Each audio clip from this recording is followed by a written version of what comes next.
Welcome to the Leadership Purpose with Dr. Robin podcast. I'm your host, Robin L. Owens, PhD, and this is where we dive in each week to give advice, tools, and tips for high-achieving, purpose-minded women who've written nonfiction books and want to amplify their message beyond the book.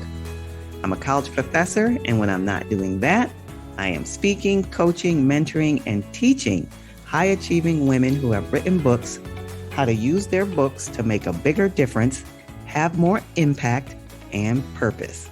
Okay, let's dive in. Hi, everyone. Welcome back to another episode of the Leadership Purpose with Dr. Robin podcast. So glad you're here and listening into the podcast. I really appreciate you. I say it all the time, and I feel like I can't say it enough. You make the podcast what it is because you are listening and you have so many other things you could be doing with your time. So I thank you and appreciate you. And if you want to show your own support for the podcast, go ahead, wherever you're listening, rate, subscribe, review. All right. Now, today, I'm talking with Dr. Nancy Doan. Now, let me tell you a little bit about Dr. Nancy. She's the author of the book, Let's Talk About Race and Other Hard Things, a framework for having conversations that build bridges, strengthen relationships, and set clear boundaries. She's also a renowned speaker and equity consultant. She co-founded Epoch Education to provide leaders in education and business with accessible professional development in diversity, inclusion, and belonging, and equity. And as an educator for nearly 3 decades, that's right, 3 decades, Dr. taught in the juvenile court and community schools, teaching our most vulnerable students, and has served as a distinguished teacher in residence and faculty member at California State University. Her transformative approach helps school districts and educational agencies throughout the country navigate complex topics, build bridges, and work together for inclusive, impactful change. Welcome, Dr. Nancy Doan. Thank you so much. I'm so glad to be here and talking with you today. So thanks for having me. I'm so glad you're here, and I can't wait for the conversation. So let's just jump right in. Because before we started, I was just all gabbing with you. Like, is this the interview? Oh, no, just me, just gabbing along. All right. So I read your kind of formal introduction or bio. Why don't you tell us in your own words about who you are and the work you do? Yeah. Well, I think the simplest way to say it is that I'm an educator. I educate. That is what I believe my calling has been. You know, I'm put on this earth to impact change through teaching and learning on the giving side, but also on the receiving side. I think that we are always in process of doing one or the other. We're teaching something, we're learning something. And I think that would probably be the best way to describe me. I started with little ones. I did first grade, which, I bow down to anyone who could teach elementary. Yeah, you can't see me, but I'm bowing. And I taught middle school. High school was my absolute favorite. Went into. Did you say high school was your favorite? Oh yeah. I would not have left high school if I didn't have a calling to have a greater impact. And that's why I went to the university and got my doctorate. But my high school kids were phenomenal. I don't even know what to say. Something about kids who are at risk in the court schools who really put it all out there. They're honest, they're vulnerable, they're tough, they're everything. And for us to navigate that space together, it was powerful. And I honestly think I learned as much as I taught them, for sure. Well, you said you bow down to elementary school. I bow down to teachers. I bow down to high school teachers, namely in this moment. Because in elementary school, the hormones didn't quite kick in yet, and all the stress that they go through. So managing all that stress. So I'm sorry, I didn't mean to interrupt your story. No. That was it. So I think that's how I would describe myself as an educator. Really, my work is to impact change, positive change, for us to figure out how we can not just coexist, but thrive together, all of us. Mm-hmm. Where I would love to get to a point where my work isn't needed because we have done our racial healing, we have done our reparations, we have figured out that we are connected and that the only way that we're going to thrive moving forward is together. And that is what I'm working for every day. Yes. Now, you started out talking about you're an educator and you told us how you taught with the little ones and then the high school, and now you're doing this work. Tell us how you came to do this work and more about your journey. And, I'm moving my hand because I'm imagining that it was up and down along the way. Yeah, so when I was in the juvenile court and community schools, one of the things that stuck out to me really quickly was that it was mostly boys, and they were mostly boys of color. And I just am not of the belief that our Black and brown kids are somehow deficient. I don't believe it, but I don't believe that our school system traditionally has been set up for them to thrive. So if they don't fit into some kind of mold, they, any kind of uniqueness, any kind of, spark gets kind of beat out of them. And so they end up in alternative ed. And so when I was noticing that, I really started to think about what can I do to, one, impact the kids that I'm teaching that I see every day, but also to kind of interrupt this cycle of seeing. And you saw this cycle of, families, long lines of siblings coming through the system, all the same family. And it just doesn't make sense to me. So I became really interested to figure out what was behind it. And I think that was probably my official introduction to this notion of equity. What does it look like if we're giving our kids what they need to thrive and be successful? What would be different? And so I started looking around our systems and started doing the work. That's fascinating. And so what was going on before? What drove you to teaching? You said you're an educator. It sounds like you're an educator at heart. So how'd you get to that point? Yeah,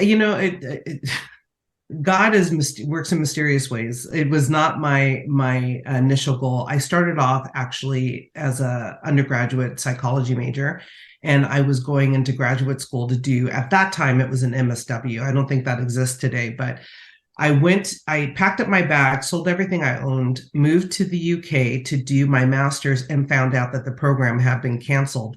Oh, and no. Not notified. And I'm like, well, I'm here, so what we gonna do? And so they gave me the option of a free year to do a master's in business administration or a master's in education. And for me, education seemed the closest to the psychology that I was interested in. And I wasn't really, I was 21 years old.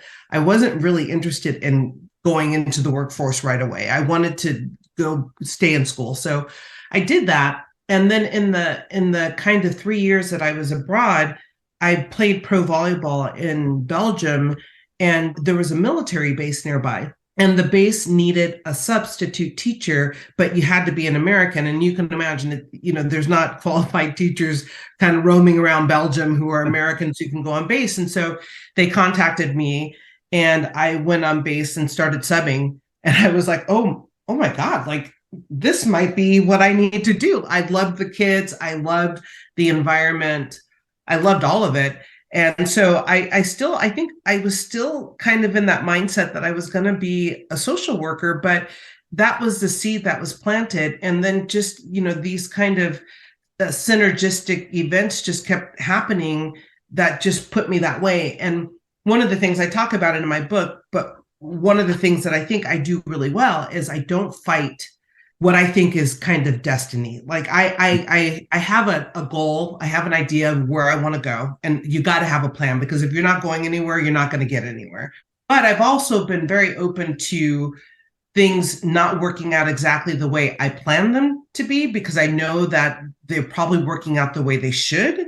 So because I kind of followed that instinct, I ended up in education and never looked back. Never looked back. I love that story. Yeah.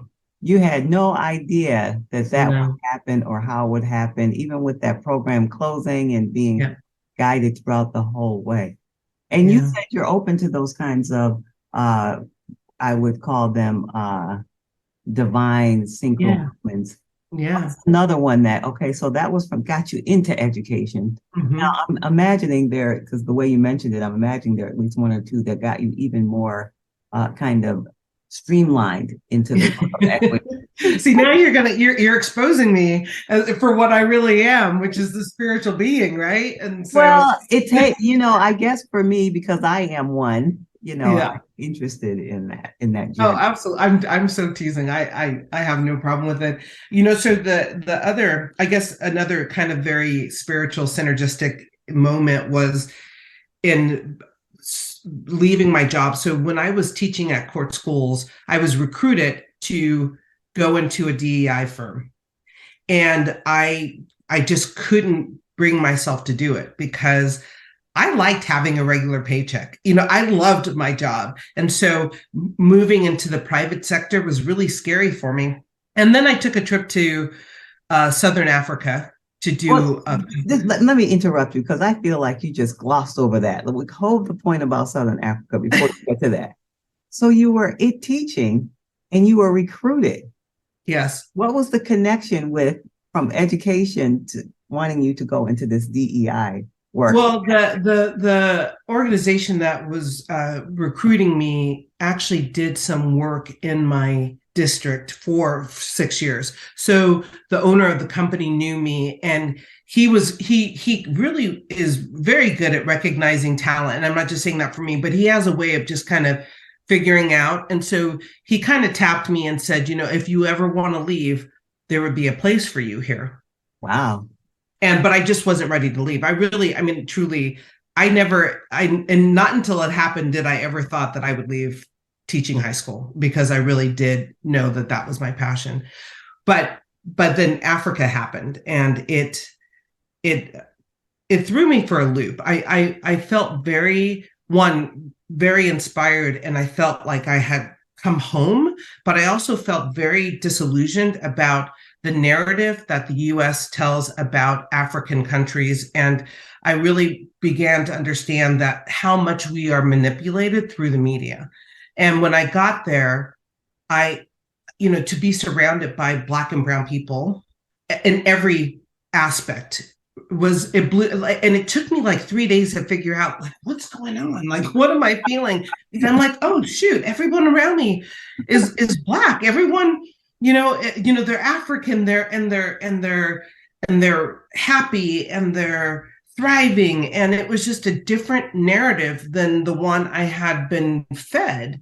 And also my experience, because I grew up in West Hollywood, which is very diverse, but there weren't a lot of Black people, but there was a lot of diversity. Mm-hmm, mm-hmm. And so for me to be on the Black continent, the African continent, and to be surrounded by people who look like me was just something that just I didn't quite recover from. And so when I came home, I realized that I wanted to get out of the US. And so I sold everything I owned. That's a whole nother story. I moved to the UK to go back where I studied, and I tried to get a job, and I couldn't get a job. And within 3 months, I kind of knew that I wasn't supposed to live there again, but I needed to come and finish a story that I had. So I was in the right place, but it wasn't going to be long term. So fast forward, I come home, and I'm trying to figure out, well, what am I going to do? Because I have enough money to live for a year, and I need to work. And I have a friend who pushes me. He just kind of pushes the buttons, and he's like, what are you going to do? I'm like, I don't know. He goes, the only reason you don't know is because you haven't asked for clarity. So you need to ask. And he would ask me this every morning. And one night I went to sleep, and I'm like, when he asks me this question tomorrow, I'm going to have an answer for him. And I had a dream, and I dreamt of my boss, that man. I dreamt that I worked for him. It was clear as day. And so when my friend Raleigh asked me in the morning what I was going to do, I told him. He's like, well, have you called him yet? And I said, no. He goes, well, what are you waiting for? So I call him. And this is really where it gets even more synchronistic, is that, so he's a pretty high profile, leader of this work. And he doesn't just pick up the phone for anybody. And I gave up my US number. So he didn't know the number that was calling. I call him, and he picks up the phone. And in that moment, I knew I had a job with him.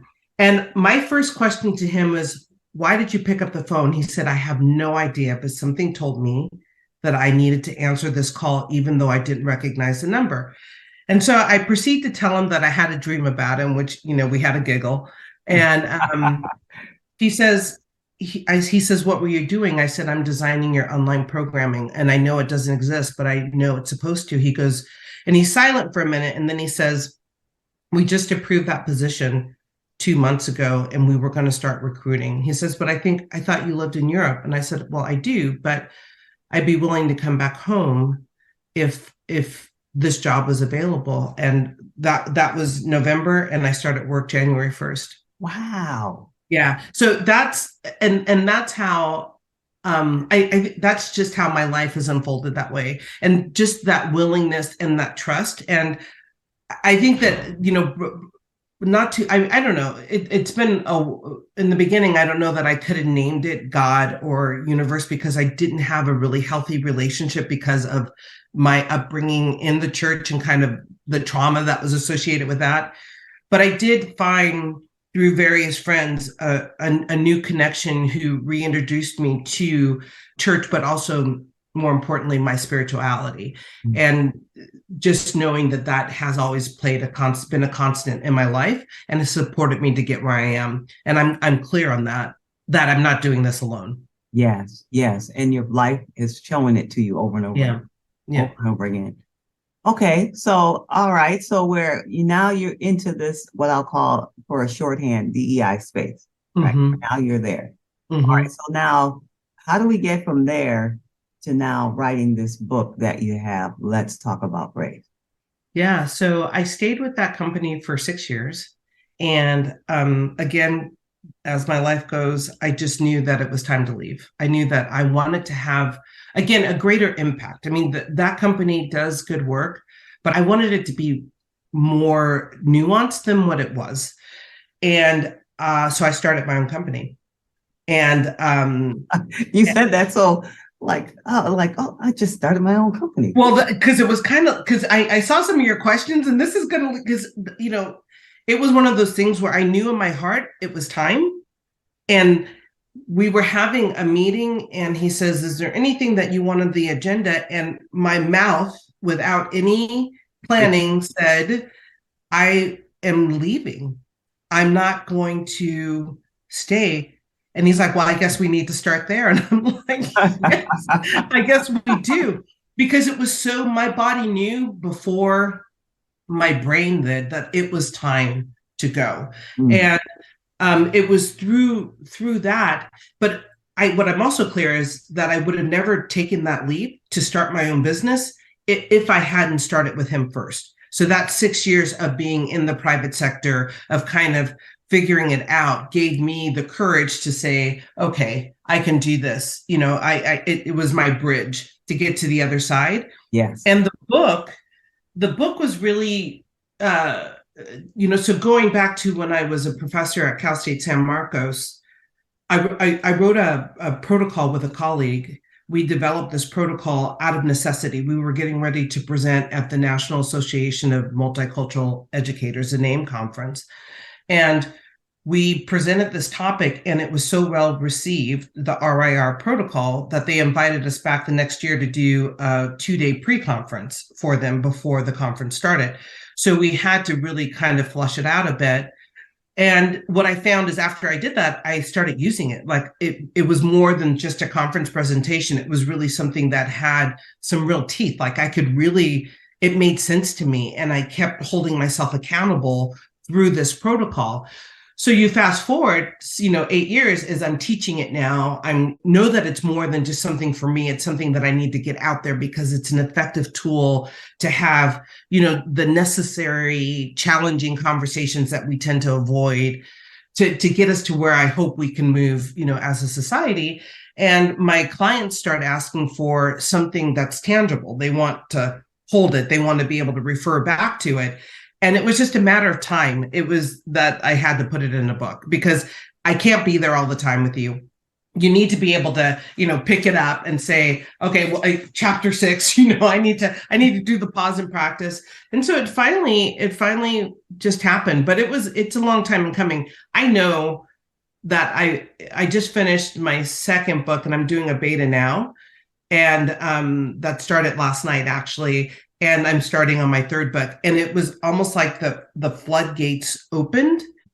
So getting the first one done is crucial. And I found that I needed an editor to help me because I was in my own way. Mm-hmm. I would start, I I have titles on napkins. I have drafts. I have outlines, and they're everywhere, but I could never dedicate the time to do it. So meeting once a week with someone and having homework, because I'm always going to meet and, I'm going to be held accountable. I'm going to meet that objective. It got it done in 6 months. Wow.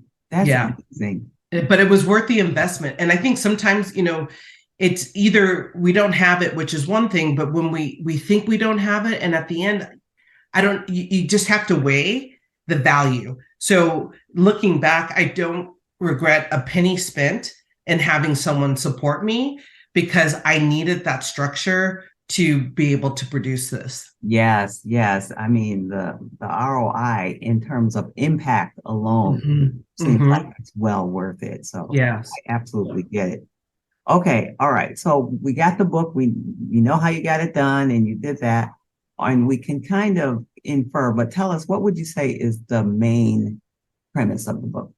It really is case studies to show how the protocol works and why compassionate dialogue should be a goal for us as we move forward. And it's been out in the in the world, in the ethos for long enough, where I have some really good case studies of different people in education, also in private sector, using it and being able to shift the climate and culture through the protocol, and creating a space where people feel like their voices are valued, that they're heard, and that they're safe. And that it doesn't mean it's easy. So I think people hear compassionate dialogue and they think kind of foo-foo, oh, sweet. And I'm like, no, this is a Sag fire horse. I'm gonna tell you how it is, but it's always going to come from a place of love and never from a place of malice. And sometimes I need to check myself too, because sometimes the way I do it can be, I would say, construed as aggressive. I'm always going to say that I'm assertive. I'm rarely aggressive. And there is a very big difference, but I think people still struggle, especially when it's a Black woman, between naming when I'm being assertive and telling you what I need as aggressive. And so I try to make space to, have people hear me, but at the end of the day, I need to be able to say and be straight with you. And if that's how you hear it, then we can have another conversation about it. Yeah. Especially since you wrote the protocol on how to have conversations. Yeah. Hey, but I'm still work in progress. I'll tell you. I mean, there are days where I'm like, woo, because my go-to is anger. When if I don't ride my emotional wave, anger, and it, my twin sister will tell you, it comes up like that. So my work is always to make sure that I'm grounded before I enter any kind of tough conversation. Yeah. Well, you certainly have the tools to do it. All right. So now let's go back to your author self, but not necessarily the writing process. Think of any part of your author self, the part that wrote the book, the part that had to then now put your work out into the world, the part of you that continues to put the work in the world or do the work. So any part of that, what would you say in that particular role, what is or was your greatest challenge as an author? Oh, well, definitely the writing. Because the work had already been out in the world, and the work is what I do every day. That comes easy to me, and I love, like, even doing podcast and presenting. I thrive. My COO, she cringes when she has to get in front of people, and me, I'm like, woo! And so for me, the beginning was the writing. It was really making time, making it a priority, and staying true to my goal and being disciplined about what I wanted to happen. And that was my biggest challenge. The work is out there, and the work will continue to be out there, but putting it in writing, putting it down, was by far my biggest challenge. Okay, so now on the flip side of it, still including all those aspects of your author self, what was your greatest joy, or is your greatest joy? My greatest joy is really, it's kind of surprising me, because it's coming in the form of how the work is resonating with people.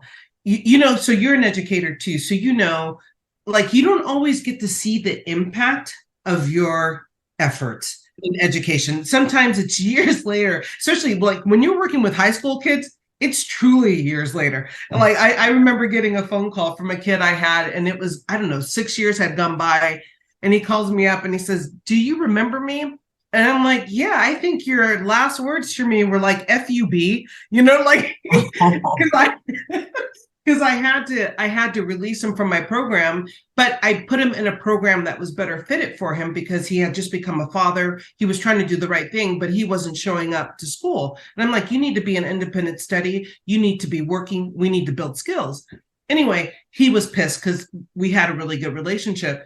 6 years later, I get a phone call. He's like, well, that's why I'm calling, because I want to say thank you. And I want you now to know that I am a probation officer at Donovan Prison. Wow. And it was because even though I didn't want to leave you because I really enjoyed being in your space, you saw my potential when no one else did. And that's kind of what's happening now with this book is I'm like, I did this thing last night for the second book. It's called The Compassionate Dialogue Journey. And it really is it's a workbook. It's a deep study. And so I'm working through it. And I'm having everyone on the call tell me why they're there. And there's some connection, something that resonated with them, something that they tried, that they wanted more. And so I'm starting to see the kind of fruit of my labor. It's like that's coming back. So I think that's the biggest joy, is to know that my goal is that I'm having an impact and that I'm getting to see that I am. Yeah, yeah. I could see how that was so rewarding. I could feel it as you were talking about it. All right. We kind of talked about this a little bit, but just say a more kind of definitely. Think of what part of the book reflects a part of who you are. I mean, we know, okay, well, I'll stop there. I'll stop talking and let you talk now. No, I think all of it, because so the one thing about the book that I really enjoyed doing was I got to interweave my lived experiences into the protocol. So you get to see the evolution of how the protocol was even percolating even before I became a professor, like what I was trying to do, how I was trying to live my life. And what the professorship did for me, that faculty position and that requirement to publish and to present, what it did for me was it forced me to name a process that I had already been living. Right. Like that whole, because there's a story in the book where I talk about, so I grew up without an adult in the house. It was the 5 kids. And from the time we were 12 on. And so I lied all the time. I lied, to get a job, because I started working at 12, but you had to be 15. I lied about everything, really. Out of necessity. But what happens when you lie all the time is you continue to lie. So when the necessity is no longer there, the need, you continue to do it. So it was one of the things that I saw in myself in my early 20s, that I would lie to make myself, like, to bloat myself, to make myself look better, or to do that. And I did, every time I did it, I didn't like it, because I know that that's not my nature. Like, that's misleading people. It's just not who I am, but it was just habit. So I made myself a deal. I was like, the next time you lie unnecessarily, you're going to hold yourself accountable and you're going to make it right. The next day, God is good, I lied, and I literally had to own it. And I ended up writing a letter and explaining why I lied and apologizing and just asking for forgiveness, which I was given. But it was that thing that I was like, well, I don't ever want to have to do that again. So it kind of interrupted me lying, because I said, every time I lie, I'm going to own it every single time. And that really is the protocol. That's the intrapersonal piece of the protocol. So there's 3 pieces.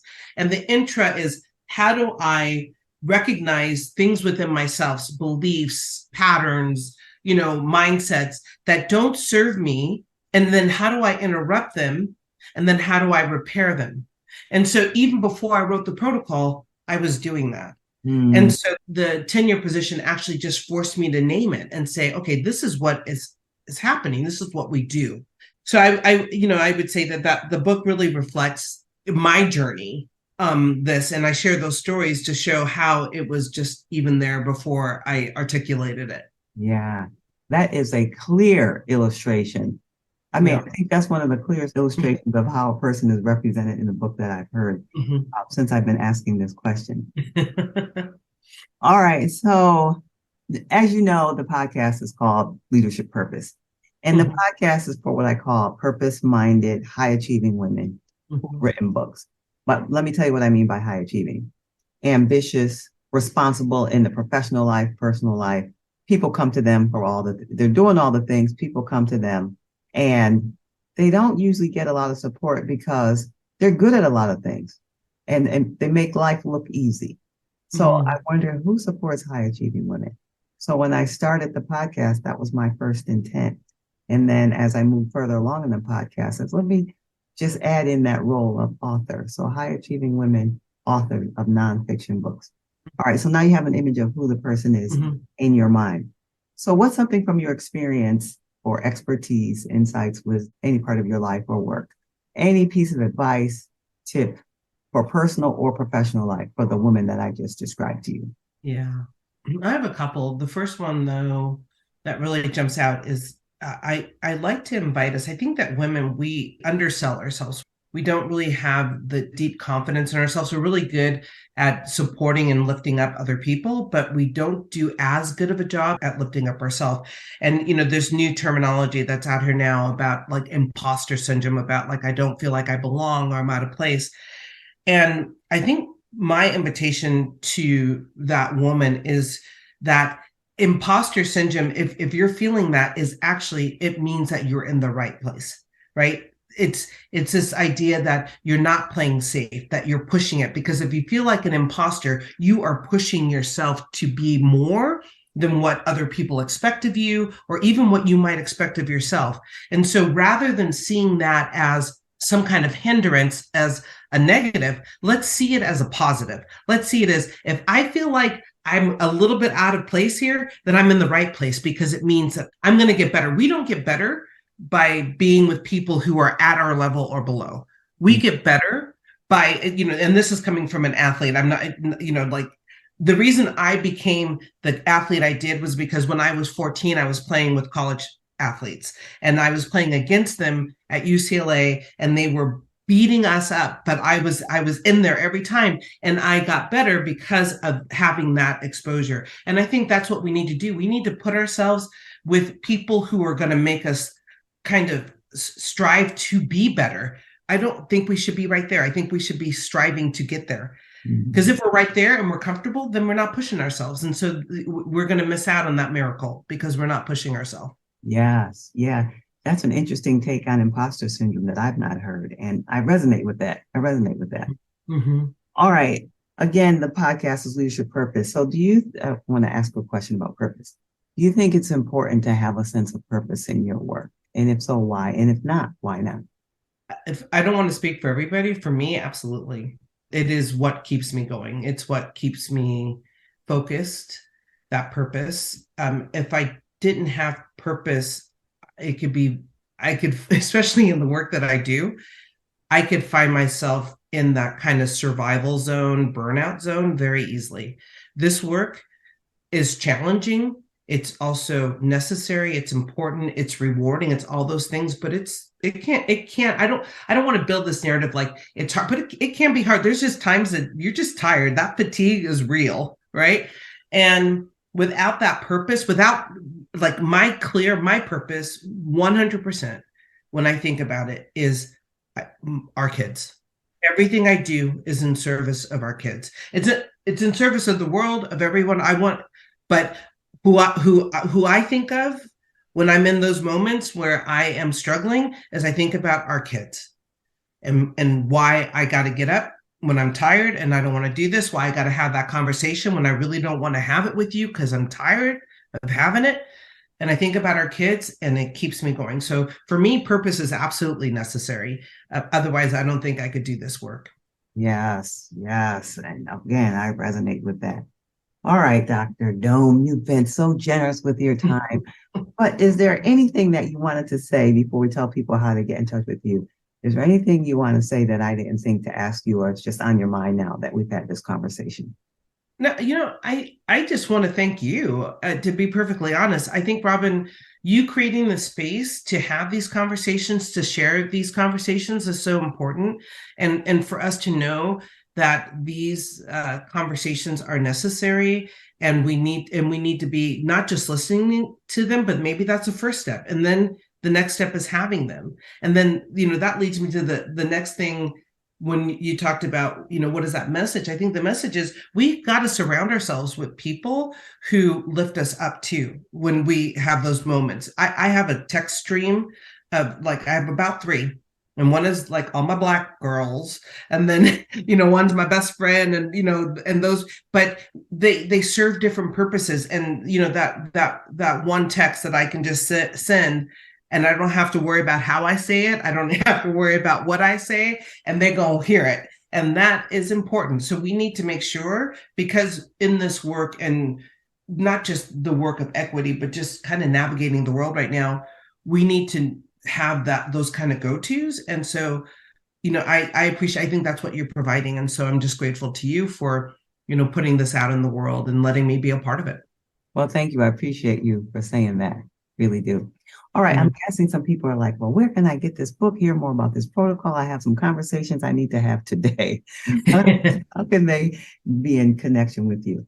Yeah. So my website is drnancydome.com, and you can get my book from there. The book's available on Amazon. It's available in, you can order it at Barnes and Noble. You can, there's if you don't like Amazon, there's, various ways you can get it.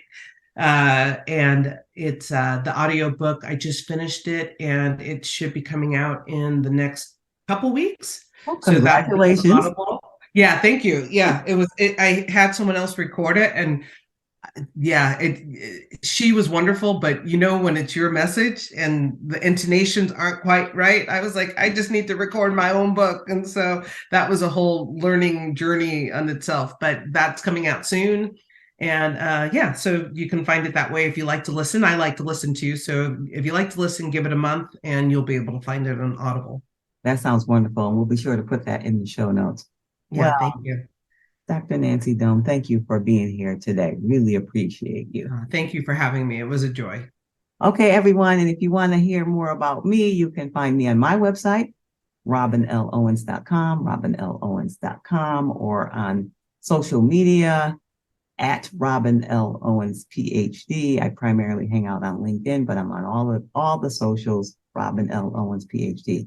And if you're an author and you've been thinking about how to expand your message beyond your book, and you've just been thinking about how can I put it out into a training, into a course, I have a free training for you that you can head on over to my other website, createmasterfulcourses.com, createmasterfulcourses.com. And there you can get the free training and get on your way. And until next time, this is Dr. Robin. Thank you for tuning in to this episode of the Leadership Purpose with Dr. Robin podcast. If you enjoyed it, head on over and rate and subscribe so you never miss an episode. New episodes drop every week, and I can't wait to hang out with you again soon. Meanwhile, this is Dr. Robin signing off. See you next time.